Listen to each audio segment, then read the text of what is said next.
Talisay City Mayor Eduardo Gullias mihulagway sa magtiayong reluya nga mga maayong mga tao. Mipadayag siya siyang kasubo ang mayor sa pasangil sa kalambigitan sa illegal nga drugas ngadto sa mga biktima. Si Luan Mirondina sa report. I really call on the PNP to do everything possible, follow the leads so that this will be solved.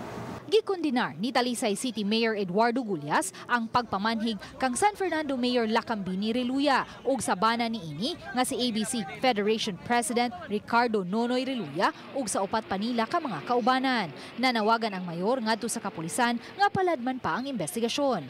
Miawhag usab siya sa mga nakasaksi sa hitabo sa pagpakiglambigit sa kapulisan aron masubay ang identity sa mga responsable.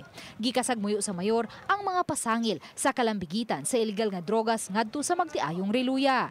Iyang gihulagway ang duha nga mga maayong tao, busa dili makatarunganon ang bugat nga pasangil batok sa mga reluya.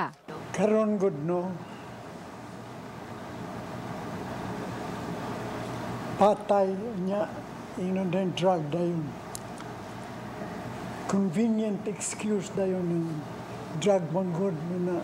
Giangkon sa mayor nga apektado ang ilang partido sa sunod-sunod nga mga insidente sa pagpamanhig sa mga opisyal sa San Fernando. Ang magtiayong reluya o mga kaalyadong konsehal sa lungsod sa San Fernando pulos nagpasilong sa Alayon Party.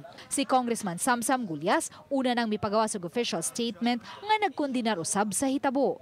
Uban ni Marlon Melgazo, Luan Mirondina, Balitang Bisda.